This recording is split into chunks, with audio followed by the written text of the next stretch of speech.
Ciao, buongiorno a tutti ragazzi. I hope this is working. It's been a long time since I've gone live on YouTube. It's been a long time since I've even tried to technically do something like this, but here we are, and basically, siamo in Champions. We're going to be in the Champions League.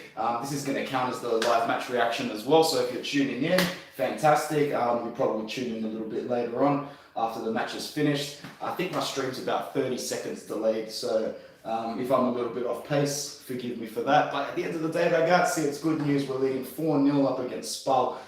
There's about 4 minutes to go in the game, but more importantly, it was just one of those comfortable wins. The first half wasn't great, but we've got enough talent on this team, and we've got enough talent on board to beat this team coming last, and we did it in the easiest way possible today. When you've got players like Biraghi and Candreva and Gagliardini actually playing well, at the end of the day, context is 100%.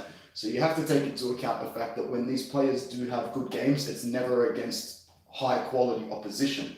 So, for example, Gagliardini grabs a goal again this morning, but it's just a tap-in. And, a lot of the work was actually done by Ashley Young, who, credit to Ashley Young, is still just absolutely flying and, exceeding all sorts of expectations at the club. 35 years old or 34 years old, whatever it is, doesn't bother me at the moment. But like some of the boys at Inter Worldwide have been saying, and like everyone else has been saying, he's got a high footballing IQ. He understands the game very, very well, and he can adapt to basically many different formations, and that's what Ashley Young has been doing. And today he's come on again, quite versatile, and he's registered another assist. What's that? 4 assists since we've signed him? 4 assists and 3 goals? Or is it 5 assists and 3 goals? I don't know, man, but yeah, good for him. Good for Ashley Young.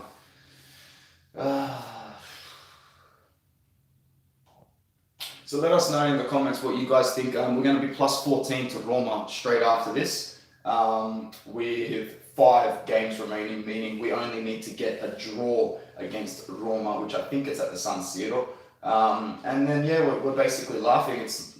There's no anxiety anymore for the rest of the season unless Juventus drop so many points from now that basically it becomes a challenge again for us, but I don't think that is going to be the case.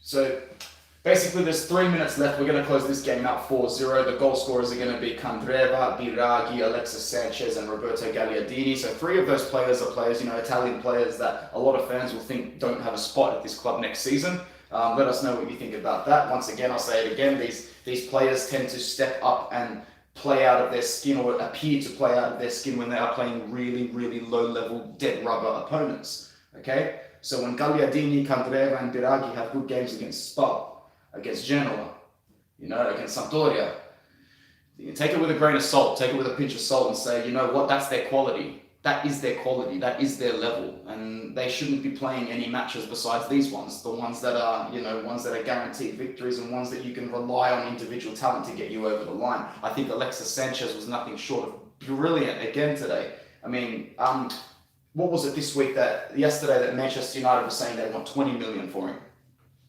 20 million's a little bit much on the, 20 million for Sanchez is a little bit. But when you look at how he's playing and look at how he's pretty much only exhibiting 60% of what he's got, and he's playing really, really well. So Alexis Sanchez for 20 million, I will do it. I don't think that's where Marotta's going to fall on. I think he's going to offer something silly like 12.5 or 14. And then hopefully United are going to come back with a 17 or 18. And then we can just, basically take it from there. Someone's telling me the chat's deactivated. I'll try and sort that out, but I'm not too sure how. Actually, is it right here? No idea. Maybe someone else could help me out. Anyway, we'll do the chat next time.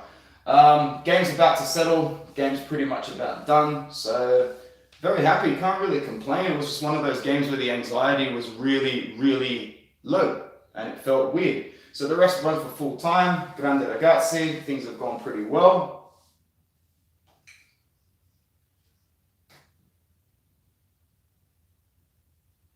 Alright, so make sure you let us know when this video is done. Where do you stand on Alexis Sanchez? Like, for me, that would be the biggest thing. to take away from today. So we've done very, very well. And Alexis has played out of his skin again, and he looks like a leader. He looks like, oh my goodness. Have you seen this guy so tenacious? Like, I remember watching him at Manchester United and in the back end of his Arsenal career, and he was just honestly, he looked like he wanted his career to be over, and now he's come back to Inter with this rejuvenation, and he looks like a pit bull. He's so hungry, he's complaining over everything. He's smashing his hand on the ground as well when things don't go his way. So yeah, man, I don't see a reason why we really shouldn't redeem Alexis Sanchez. And for 20 million as well, if we've got the funds, we have to do it. But a lot of people would say, you know, if we don't have the funds, what's more important? Sign Alexis Sanchez or sign Sandro Tonali? That's if it comes down to one or the other. You know, I'm not 100% sure whether or not we've got the funds for both, but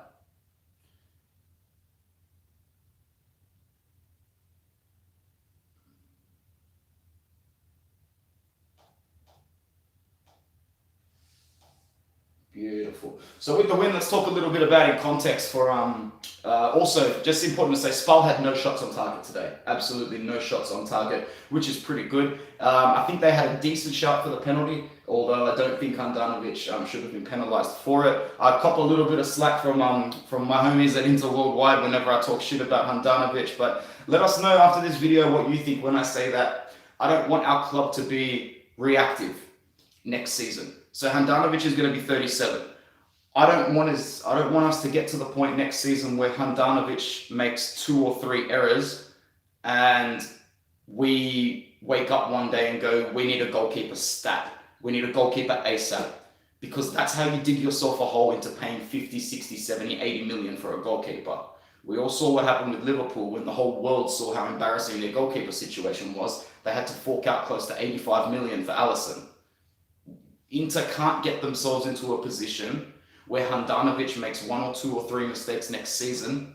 The rest of the league or the rest of the world is looking at us going, brrr, Handanovic, and all of a sudden every club jacks up their prices by 30% on a goalkeeper. Now, as I've said to Samir, as I've said to other people, I don't think Handanovic needs replacing straight away. He's still a top 3 goalkeeper in the league, but he is 37. Physiology is going to kick in, and his reaction time is already dipping. His decision making is a little bit lopsided. Still a great keeper, still a great player.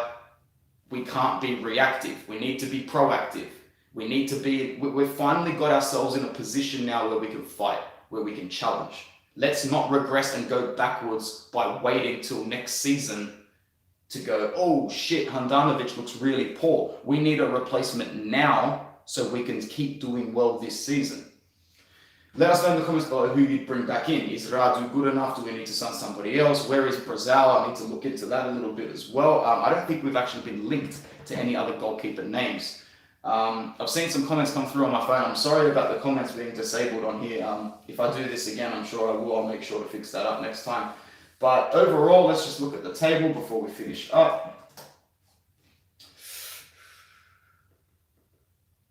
Alright, so with this win, Inter moves up into second place with 71 points, 6 points behind Juventus. We are 1 point ahead of Atalanta in third and 2 points ahead of Lazio in fourth. But most importantly, oh, thanks, Samir, bro. You're the best. You're the best. No one is better than you. Yeah, most importantly, it's plus 14 to Roma. Plus 14 with 5 games left. It happened. The goal of being able to qualify for the Champions League this season with absolutely minimal to no anxiety, that was the main goal. And here I sit on match day 33 early in the morning, free of anxiety, free of everything, because we've managed to reach that minimal goal. From here on in, it becomes a testament as to how hungry we are for next season. And if we are really hungry for next season, we'll start playing like it now. We'll start showing our professionalism. We'll close out some of the easier games in Serie A before we get to the Napoli and the Atalanta. See if there's anyone in the chat. Cool. Alexis, MVP, says Claudio. Absolutely, man. I definitely think we need to sign him.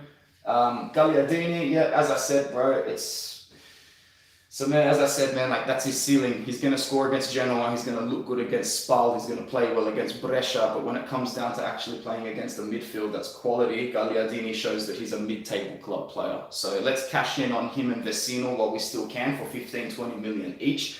Unpopular opinion, and I know I've been ripped on this for a bit, I'm actually happy that we re-signed Borja Valero for another year instead of Vecino or Gagliardini. Valero is a higher IQ player. He's smart. He gets himself into little slots. He plays good passes. Yes, he doesn't have the physiology to run 90 minutes, but that's because of his age. So, and because he's got no book value anymore, like what the hell are we going to get for Valero? 800K? 1.5 million? 2 million? It's not worth it. And Conte knows that. Conte would rather keep Valero as the 6th choice midfielder for next season. Well, that's what I think anyway. And the thing is that maybe Gagliardini has a little bit more to give than Valero, but he's also going to bring in a lot more money, and he's an average player. We can still get 15 to 22 mil for Gagliardini. I know we can. We can also still get 15 to 22 mil for Vecino. I know we can. And that's why we're going to sell them, because the plus Valenza is going to be awesome on those players. Borja Valero is dead money. It's dead air. So we might as well just keep him as the 6th rotational midfielder. And as I said, he's got a higher footballing IQ than Gagliardini and Vecino. I'm fine with Borja Valero coming on for the last 20 minutes in Serie A, starting 1 or 2 Coppa games. Pure rotation. Absolutely pure rotation. Yes, Lorenzo, the lack of anxiety feels very, very weird. Very weird. I'm too relaxed, way too relaxed. So our next game is against Roma on Monday. Far out, that's an early game in the morning on Monday. So yeah, it should be a good one. I don't necessarily think that we're going to win. I actually see this one ending 0-0. Very similar to the last game we played against Roma, teams cancelling each other out. I think Roma's going to come at us a little bit harder because they really want to cement that spot over Napoli and Milan in 5th. They want to do that for, financial purposes and just to make sure they've got some European football next season in the Europa League. So in terms of tactics, I think that Conte is going to sit back a little bit against Roma. And just going off by what you've just said, Samir, it's what do I think of Conte? Do I believe in him? Of course I believe in him, man. He knows what he's doing. It's a little frustrating to sometimes see his stubbornness, but the more I think about managers in football, the more I think they're actually nowhere near as flexible as we want them to be. They're all very stubborn, ego-run individuals. But I think we're on the right path, man. I really do. Akil says preferred back 3 for next season. In my opinion, well, at the moment, like De Vrij and Bastoni are undroppable. De Vrij, in my opinion, is the best centre back in the league. The only reason he's not starting for the Dutch national team is because Van Dijk is in there and De Ligt is in there, and De Ligt is just more marketable, I think. Even though he's had a decent season for Juventus and he's really coming to his own, I really don't think there's that much separating De Ligt and De Vrij. I'm going a bit off topic, but yeah, De Vrij and Bastoni are inked in Akil. And in my opinion, I'd like to see Skriniar stay there. I know Skriniar has copped a lot of slack lately, but I still think on his day, he's one of the best defenders in the league. And, without going too off topic, I don't want to see Inter sell a player that has so much value for the future just to accommodate for a coach who we all know has got another 2 seasons with us max. Okay? Conte's longevity in his career doesn't take him very far. Yeah, Roma should definitely be a good test for us. It's a good way to prepare for the Europa League, actually, because Getafe is going to be a tough test. Getafe is going to come at us with everything they've got. So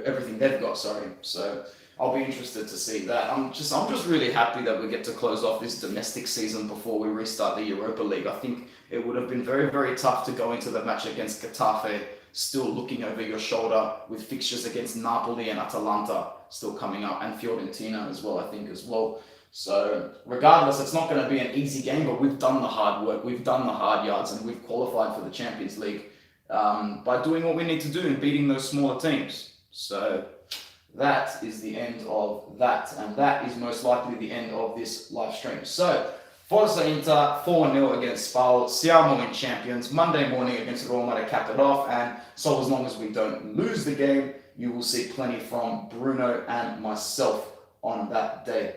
Alright, so for anybody who came on here for the live stream, thank you very much, and if not, enjoy when you watch later. Forza Inter and Forza Inter Worldwide.